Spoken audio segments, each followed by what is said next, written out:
नमस्कार दोस्तों, स्वागत है आपका मेरे चैनल कॉमिक्स लाइफ में।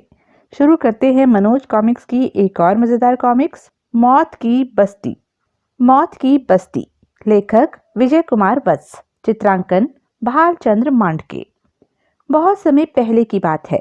नीलनगर राज्य पर राजा नीलकमल राज करते थे।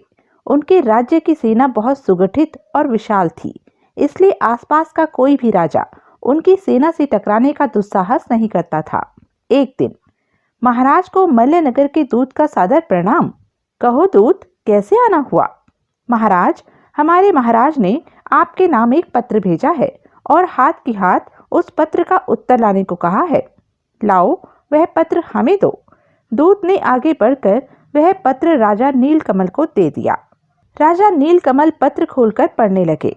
राजा नीलकमल, अभी कुछ दिन पहले हमारे दरबार में एक चित्रकार आया था। उसने हमें एक सुंदरी का चित्र भेंट किया था। हमें वह सुंदरी बहुत पसंद आई। चित्रकार से पूछने पर पता चला कि वह चित्र आपकी बहन राजकुमारी नीलिमा का था। हमने तभी फैसला कर लिया था कि राजकुमारी नीलिमा को पाकर रहेंगे। इस पत्र में राजकुमारी नीलिमा के साथ अपने विवाह का आवेदन कर रहा हूँ, स्वीकार कीजिएगा। राजा मलयसेन। पत्र पढ़कर राजा नीलकमल का चेहरा क्रोध से लाल हो उठा। उस दुराचारी व चरित्रहीन मलयसेन की इतनी हिम्मत! वह हमारे राजकुल के साथ संबंध जोड़ना चाहता है। उस पापी की इस रिश्ते के बारे में सोचने की हिम्मत कैसे हुई?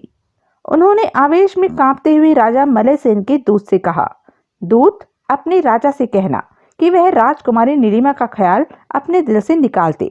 उस चरित्रहीन व हर समय मदिरा के नशे में डूबे रहने वाले राजा के हाथ में भूल कर भी हम अपनी प्यारी बहन का हाथ नहीं देंगे। अपने राजा से यह भी कहना कि राजा नीलकमल ने कहा है कि यदि पुनः उसने हमारी बहन के ऊपर बुरी दृष्टि डाली तो उसकी इकलौती आंख भी फोड़ दी जाएगी। राजा नीलकमल की कठोर मुद्रा देखकर दूत चुपचाप सिर झुकाकर दरबार से निकल गया। उस दिन जब राजा नीलकमल दरबार की समाप्ति पर राजमहल पहुंचे तो महारानी रत्ना ने उनसे कहा, महाराज, आपको याद तो है ना, कल हमें अपने दोनों पुत्रों व नन्ही राजकुमारी को लेकर कात्यायन ऋषि के आश्रम में चलना है। हमें भली प्रकार याद है महारानी रत्ना। हम अभी जाकर बहन नीलिमा को भी अपने साथ चलने के लिए कहकर आते हैं। यह कह वे तेजी से कक्ष से निकल गए। शीघ्र ही वे राजकुमारी नीलिमा के कक्ष में जा पहुंचे। अरे, यह क्या बहन नीलिमा, तुम इस वक्त शैया पर क्यों लेटी हुई हो? तुम्हारी तबीयत तो ठीक है ना? उन्होंने आगे बढ़कर जैसे ही नीलिमा की नाड़ी पर हाथ रखा। ओह, तुम्हारी नाड़ी तो बहुत तेज चल रही है बहन, और तुम्हारा शरीर भी गर्म तवे की भांति ताप से जल रहा है। अब क्या होगा? यह सुनकर राजकुमारी नीलिमा ने चौंक कर उनकी ओर देखा। क्यों, क्या हुआ भैया? क्या कुछ अनिष्ट हो गया है? अनिष्ट ही तो हुआ है। तुम तो जानती हो कि कात्यायन ऋषि हमारे कुल गुरु हैं। हमारे परिवार के सभी बच्चों का नामकरण संस्कार वे ही संपन्न कराते हैं। अभी तक किन्हीं न किन्हीं कारणों से तुम्हारे दोनों भतीजों और नन्ही भतीजी के नामकरण संस्कार में कोई अड़चन आती रही है, जिसके कारण अभी तक उन तीनों का नामकरण संस्कार नहीं हुआ है। हमारा कल बच्चों को लेकर कात्यायन ऋषि के आश्रम में जाने का कार्यक्रम है। कात्यायन ऋषि को इस विषय में हमने कई दिन पहले ही सूचना भिजवा दी थी, लेकिन अब तुम्हें अचानक ज्वर चढ़ आने से बच्चों का नामकरण संस्कार एक बार फिर स्थगित होता लग रहा है। ओह, तो भैया, आपने यह लंबी चौड़ी भूमिका मुझसे यह कहने के लिए बांधी है कि आप मुझे भी अपने साथ ऋषिवर के आश्रम में ले जाना चाहते थे। क्यों भैया, है न यही बात? हाँ बहन, है तो यही बात। तुम्हारे बिना बच्चों का नामकरण संस्कार भला कैसे हो सकता है? भैया, इतनी छोटी सी बात को लेकर आप बच्चों के नामकरण संस्कार को एक बार फिर क्यों रोकना चाहते हैं? आप बच्चों को लेकर ऋषिवर के आश्रम में जाइए और वहां जाकर उनका नामकरण संस्कार कराइए। तब आप लोग नामकरण संस्कार के पश्चात वापस लौटेंगे। तब मैं बच्चों को अपना आशीर्वाद दे दूंगी। नहीं बहन, ऐसा नहीं हो सकता। लेकिन नीलिमा के बार बार कहने पर आखिर राजा नीलकमल को उसकी बात माननी ही पड़ी। ठीक है बहन, तुम्हारी इतनी जिद देखते हुए मैं तुम्हारा कहना मान लेता हूँ। धन्यवाद भैया। राजा नीलकमल ने उसी समय राजवैद्य को बुलाकर उन्हें आदेश दिया। राजवैद्य जी, राजकुमारी नीलिमा को तेज ताप चढ़ा हुआ है और हम कल सपरिवार 15 दिन के लिए कात्यायन ऋषि के आश्रम में जा रहे हैं। हम चाहते हैं कि जब हम नीलनगर वापस लौटें तो राजकुमारी नीलिमा को पूरी तरह स्वस्थ व प्रसन्न देखें। ऐसा ही होगा महाराज, आप निश्चिंत रहें।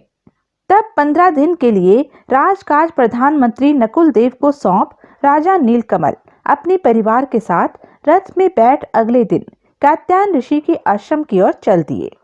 उधर दूत ने मलय नगर जाकर राजा मलय सेन को सारी बात बताई तो उसका हृदय अपमान की ज्वाला से बुरी तरह धधक उठा। राजा नीलकमल की यह जुर्रत, उसने हमें चरित्रहीन, अय्याश व मदिरा में डूबा रहने वाला कहा। उसने हमारी इकलौती आंख फोड़ देने की धमकी दी है। हम उससे अपने इस अपमान का बदला अवश्य लेंगे। उसने उसी समय मलय नगर के प्रसिद्ध तांत्रिक तालजत को अपने महल में बुलवाया। तांत्रिक तालजत, हम चाहते हैं कि तुम अपनी तांत्रिक विद्या का कोई ऐसा कमाल दिखाओ जिससे संपूर्ण नीलनगर के मनुष्य मर जाएं और हीरे मोती माणिक से जगमगाने वाला नीलनगर का राजमहल खंडर में बदल जाए। राजन, मैं आपकी यह इच्छा अवश्य पूरी करूंगा। तांत्रिक तालचंद ने उसी समय एक तांत्रिक अनुष्ठान का आयोजन किया जिसके फलस्वरूप उसके सामने अनगिनत बुरी आत्माएं प्रकट हुई। आज्ञा दो तांत्रिक तालजत, तुमने हमें कैसे याद किया?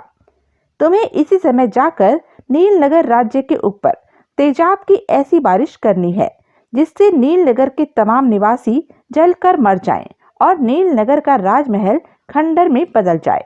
यह तो हमारे बाएं हाथ का खेल है तालचंद तांत्रिक, कोई और कठिन कार्य सौंपा होता। नहीं, इस समय इतना ही काफी है। जाओ, जाकर दिया हुआ आदेश पूरा करो। तब हंसती खिलखिलाती बुरी आत्माएं आकाश में उड़ गई और शीघ्र ही वे नीलनगर राज्य के ऊपर जा पहुंची। अब हमें अपना कार्य शुरू कर देना चाहिए। हाँ, नेक काम में देरी नहीं करनी चाहिए। अगले ही पल उन्होंने नीलनगर के ऊपर तेजाब की बारिश करनी प्रारंभ कर दी जिससे नगर में भयंकर तबाही मच गई। हा हा हा हा, हो, आहा, लोगों को चीखते चिल्लाते देखकर कितना मजा आ रहा है। आह, हाय, बचाओ। तेजाब की बारिश में जल भुनकर नीलनगर के लोग मरने लगे। शीघ्र ही नीलनगर की सड़क जली भुनी लाशों से पट गई। आहा, नगर में इस समय कितनी रौनक दिखाई दे रही है। अब उनका निशाना नीलनगर का राजमहल था। बुरी आत्माओं के प्रभाव से जगमगाता राजमहल पल भर में ही खंडर बन गया। महल में रोग शैया पर पड़ी राजकुमारी नीलिमा का कंचन की तरह चमकता शरीर जल भुनकर विभस्त हो गया। अपना कार्य पूरा कर बुरी आत्माएं दिल दहला देने वाले अट्टहास करती हुई आकाश में विलीन हो गई। इधर अट्टहास करता हुआ तांत्रिक तालजत राजा मलय सेन से कह रहा था, हा हा हा, राजन, हंसता खाता नीलनगर मरघट में बदल गया है। लोग मुझे यूं ही मौत का मसीहा नहीं कहते हैं। नीलनगर की स्थिति के बारे में तालजन तांत्रिक से सुन राजा मलय सेन के दिल में बहुत ठंडक पहुंची। एक और नीलनगर राज्य पूरी तरह नष्ट हो गया था तो दूसरी ओर कात्यायन ऋषि अपने आश्रम में राजा नीलकमल के बच्चों का नामकरण संस्कार पूरा करवा रहे थे। राजन, आपके दोनों पुत्रों के नाम मैं क्रमशः प्रीत कमल व जीत कमल रख रहा हूँ। और हमारी नन्ही पुत्री का आपने क्या नाम चुना है गुरुदेव? इसका नाम मैं सुमंगला रखता हूँ। गुरुदेव, आपने तीनों बच्चों के नाम बहुत ही सुंदर रखे हैं। नामकरण संस्कार के बाद गुरुदेव, राज्य को छोड़े हुए कई दिन हो गए हैं। न जाने वहां राज्य के क्या हाल होंगे। अब मुझे नीलनगर जाने की आज्ञा दीजिए। अवश्य राजन, एक कुशल राजा को अपने राज्य के लिए चिंतित रहना ही चाहिए। तब कात्यायन ऋषि को प्रणाम कर राजा नीलकमल अपने परिवार सहित रथ में बैठ उसी दिन नीलनगर की ओर रवाना हो गया। कई दिन की यात्रा के पश्चात जब उनके रथ ने नीलनगर की सीमा में प्रवेश किया तो उनका दिल धक से रह गया। हाय, यह मेरे नगर की क्या दशा हो गई है। मैं तो अपने नगर को हंसता खिलखिलाता छोड़कर गया था। यहाँ तो चारों ओर मरघट की सी वीरानी छाई हुई है। नाथ, चारों ओर यह कैसी तबाही मची हुई है। नगर की तबाही देखते देखते जब उनका रथ राजमहल के खंडर के सामने पहुंचा तो राजा नीलकमल अपना कलेजा थाम कर रह गए। आह, हमारा महल भी खंडर बन गया है। इसमें तो हम अपनी जान से भी प्यारी बहन नीलिमा को छोड़कर गए थे। लगता है वह भी इस देवीय विपदा की भेंट चढ़ गई है। अपने नगर की यह भीषण तबाही देख वह फूट फूट कर रो पड़े। हमारा सब कुछ लुट गया, विशाल सेना, राज्य की सुख समृद्धि, राज्य की प्रजा, सब कुछ गया। हाय, यह सब देखने से पहले हम मर क्यों नहीं गए। महारानी रत्ना ने अपने दिल पर काबू पाते हुए राजा नीलकमल को समझाया। यह क्या महाराज, पुरुष होकर भी आप स्त्रियों की भांति रो रहे हैं। आप क्षत्रिय हैं, आपको हिम्मत से काम लेना चाहिए। रोते हुए नीलकमल ने जैसे तैसे अपना मुंह ऊपर उठाया। अब तुम ही बताओ रत्ना कि इस विकट व अप्रत्याशित घड़ी में आखिर हम करें भी तो क्या करें। हमें तो कुछ सुझाई नहीं दे रहा है। महाराज, इस प्रकार दिल छोटा न करें। चलिए फिर वापस गुरुदेव के पास चलते हैं। अब वे ही हमें कोई राह सुझाएंगे। कुछ देर बाद ही उनका रथ पुनः वापस कात्यायन ऋषि के आश्रम की ओर दौड़ रहा था। जब उनका रथ आश्रम के बाहर जाकर रुका, यह क्या, राजा नीलकमल पुनः वापस लौट आए। उनके मुख पर उदासी छाई है। क्या बात है। रथ से उतर राजा नीलकमल बदहवास से दौड़ते हुए आश्रम में आए और बिलखते हुए कात्यायन ऋषि के चरणों में गिर पड़े। गुरुदेव, हमारा सब कुछ लुट गया। हमारा राज्य कांतिहीन व प्राणविहीन हो गया है। हमारा सब कुछ खत्म हो गया है। क्या कह रहे हो राजन। तब किसी तरह राजा नीलकमल ने कात्यायन ऋषि को अपने राज्य की तबाही के बारे में बताया। सारी बात जानकर कात्यायन ऋषि सोच में पड़ गए। यह कारस्तानी किसकी हो सकती है। मुझे ध्यान लगाकर इस विषय में पता करना चाहिए। यह सोच वह आंख मूंद तुरंत ध्यान में डूब गए। कुछ देर बाद जब उन्होंने आंखें खोली, राजन, यह सब मलय नगर के राजा मलय सेन का किया धरा है।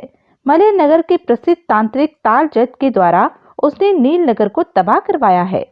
ओह, तो यह सब उस धूर्त ने किया है। मैं समझ गया हूँ गुरुदेव कि उसने मौत का यह खेल क्यों खेला है, क्यों मेरे राज्य को बर्बाद किया है। राजन, होने को कौन टाल सकता है। शायद नील नगर के भाग्य में ऐसा ही लिखा था। लिखा होगा गुरुदेव, पर अब आप यह बताइए कि इस परिस्थिति में मैं क्या करूं, किस प्रकार जीऊं। यह कहते कहते राजा नीलकमल को चक्कर सा आया और वह अचेत हो भूमि पर गिर पड़े। कुछ देर बाद जब उन्हें होश आया, हाय हमारा राज्य, हाय हमारे नगरवासी, हाय हमारी बहन, तुम कहाँ गए, तुम कहाँ गए। महाराज, यह आप कैसा प्रलाप कर रहे हैं। राजा नीलकमल ने महारानी रत्ना की ओर देखा तक नहीं और पहले की तरह ही प्रलाप करते रहे। उनकी यह अवस्था देखकर कात्यायन ऋषि ने महारानी रत्ना से कहा, बेटी, लगता है महाराज दुख की अधिकता के कारण पागल हो गए हैं। क्या। हाँ बेटी, मैं ठीक कह रहा हूँ। पागल लोग ही इस प्रकार का प्रलाप किया करते हैं। हाय हमारा राज्य, हाय हमारे नगरवासी, हाय हमारी बहन, तुम कहाँ गए। ओह, अब क्या होगा गुरुदेव। होना क्या है बेटी, वही होगा जो नियति ने लिख दिया है। मैं जड़ी बूटियों के द्वारा महाराज के पागलपन की चिकित्सा करने की कोशिश करता हूँ। कात्यायन ऋषि उसी समय राजा नीलकमल के उपचार में जुट गए, लेकिन राजा नीलकमल की अवस्था में कोई सुधार नहीं हुआ। अंत में 1 माह पश्चात आखिर वे स्वर्ग सिधार गए। महाराज, आप भी मेरा साथ छोड़ गए। रोते रोते महारानी रत्ना की बुरी तरह हिचकी बंध गई। अगले ही पल, महाराज, मैं भी आपके साथ चलूंगी। जहां आप गए हैं वहां आपके साथ मैं भी जाऊंगी। महारानी रत्ना विलाप करती हुई राजा नीलकमल के शव पर गिर गई और तत्काल ही उनके भी प्राण पखेरु उड़ गए। तब बड़े ही दुखद वातावरण में आश्रम में ही राजा नीलकमल व महारानी रत्ना की चिताएं एक साथ जली। तत्पश्चात कात्यायन ऋषि की पत्नी वसुंधरा ने उनसे कहा, स्वामी, महाराज नीलकमल के इन अबोध बच्चों का अब क्या होगा। वसुंधरा, हमारे सिवा अब इन बच्चों का कौन है। अब हमें ही इन बच्चों का पालन पोषण करना होगा। उसी दिन से प्रीत कमल, जीत कमल व सुमंगला कात्यायन ऋषि के आश्रम में अन्य बच्चों की भांति पलने लगे। कात्यायन ऋषि की पत्नी उनकी देखभाल किया करती थी। इस प्रकार 18 वर्ष बीत गए। इस बीच प्रीत कंवल, जीत कंवल व सुमंगला तीनों युवा हो गए थे। प्रीत भैया, वो देखो, नाचता मोर कितना सुंदर लग रहा है। हाँ सुमंगला बहन। सुमंगला बहुत ज्यादा रूपवती थी। जब वह आश्रम की अन्य युवतियों के साथ वन में फूल तोड़ने जाती तो वन में रहने वाले जंगली कबीले के युवक उसे परेशान करते। सुंदरी, थोड़े से फूल हमारे लिए भी तोड़ दे। आश्रम में इतना सुंदर फूल कैसे खिल गया। बेचारी सुमंगला चुपचाप फूल तोड़कर सखियों के साथ आश्रम में वापस लौट आती थी। धीरे धीरे उन जंगली युवकों की हिम्मत और बढ़ गई। एक दिन वे सुमंगला का पीछा करते करते आश्रम तक आ पहुंचे। घबराई सी आश्रम की कन्याएं कात्यायन ऋषि के पास पहुंची। ऋषिवर, कुछ जंगली युवक सुमंगला को बुरी नजर से देखते हैं। आज भी सुमंगला का पीछा करते हुए आश्रम के बाहर तक आ पहुंचे हैं। ऐसा? कात्यायन ऋषि ने उसी समय प्रीत कंवल व जीत कंवल को अपने पास बुलाकर कहा, बेटा, कुछ नीच भावना वाले जंगली युवक तुम्हारी बहन सुमंगला का पीछा करते हुए आश्रम के बाहर तक आ पहुंचे हैं। तुम्हें उनसे अपनी बहन की रक्षा करनी चाहिए। प्रीत कंवल व जीत कंवल आश्रम के वातावरण में पले बड़े थे, इसलिए हिंसा की बात वे सोच भी नहीं सकते थे। गुरुदेव, आप ही बताइए कि हम दोनों भाई क्या करें। क्या उन युवकों को उनकी हरकत के लिए पीटना उचित होगा? क्या उन्हें पीटने से हम हिंसा के दोषी नहीं होंगे? कदापि नहीं। अहिंसा का तात्पर्य यह नहीं है कि तुम अपमान या अत्याचार सहते हुए कायर बने रहो। अपने निजी स्वार्थ के लिए अकारण ही किसी पर प्रहार करना या कष्ट देना हिंसा कहलाती है। लेकिन जब किसी अन्याय का मुकाबला करना हो तो शस्त्र उठाना वीर का धर्म होता है। अपनी बहन की रक्षा करना तुम दोनों का धर्म है। याद रखो, अपमान सहना कायरता कहलाती है। कात्यायन ऋषि दोनों भाइयों को मार्ग दिखा चुके थे, अतः दोनों भाई उन्हें प्रणाम कर आश्रम के बाहर की ओर चल दिए। बाहर आकर वे दोनों वहां खड़े युवकों को ललकारते हुए बोले, अरे बेशर्मो, क्यों अपने चरित्र को कलंकित कर रहे हो? आश्रम की कन्याओं को परेशान करते तुम्हें शर्म नहीं आती? शर्म कैसी? यह तो हमारा अधिकार है। ठहरो, हम अभी तुम्हें तुम्हारे अधिकार के बारे में बताते हैं। अगले ही पल ठाक ठाक दोनों भाई उन युवकों पर कहर बनकर टूट पड़े। प्रीत कंवल व जीत कंवल से पिटकर शीघ्र ही जंगली युवक वहां से भाग खड़े हुए। हम अपने कबीले के देवता की कसम खाते हैं कि एक दिन तुम दोनों से अपनी इस मार का बदला अवश्य लेंगे। सारे आश्रम में जीत कंवल व प्रीत कंवल की बहादुरी का समाचार फैल गया। वाह जीत कंवल व प्रीत कंवल, वाह, तुमने तो उन जंगली युवकों के छक्के छुड़ा दिए, वरना ये जंगली लड़के किसके बस में आते हैं। अपने दोनों भाइयों की वीरता देख सुमंगला को खुशी भी हुई और साथ ही दुख भी। वह सोचने लगी, सारा दोष तो मेरे इस रूप का है। अगर मैं इतनी सुंदर न होती तो यह अपमानजनक स्थिति ही नहीं आती। मेरे कारण ही मेरे दोनों भाइयों के जीवन और आश्रम की शांति को खतरा उत्पन्न हो गया है। ऐसी सुंदरता का मुझे क्या करना है? सुमंगला कई दिनों तक इस विषय में सोचती रही। अंत में उसने एक निर्णय किया, मेरा रूप ही मेरा दुश्मन है। मैं अनशन कर अपने आप को दुर्बल व कांतिहीन बना लूंगी। मुझे विश्वास है कि ऐसा करने से कोई मेरी ओर बुरी नजर से नहीं देखेगा और इससे मेरे प्रति मेरे भाइयों को होने वाली चिंता भी दूर हो जाएगी। बस, सुमंगला ने उसी दिन से अन्न जल त्याग दिया। उसने इस बात का किसी को कानो कान पता तक नहीं चलने दिया। लगातार अनशन करने के कारण वह शीघ्र ही क्षीण हो गई। उसने आश्रम से बाहर जाना भी छोड़ दिया और हर समय अपनी कुटिया में ही पड़ी रहने लगी। उसकी यह दशा देख एक दिन प्रीत कंवल उससे बोला, बहन सुमंगला, यह तुम्हें दिन प्रतिदिन क्या होता जा रहा है? अब तुम पहले की तरह प्रसन्न भी नहीं रहती हो और न ही फूल चुनने आश्रम से बाहर जाती हो। भैया, अब मेरा कहीं आने जाने को मन नहीं करता है। प्रीत कंवल से बहन की निराशा छिप न सकी।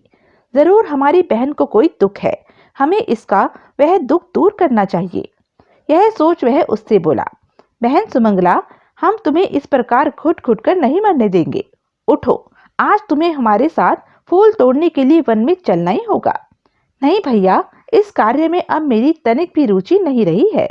सुमंगला, तुम्हें मेरी सौगंध है, यदि तुमने मेरा कहना नहीं माना तो तुम मेरा मरा मुंह देखोगी। ओ भैया, यह तुमने क्या किया? तुम्हें ऐसे शब्द नहीं कहने चाहिए थे।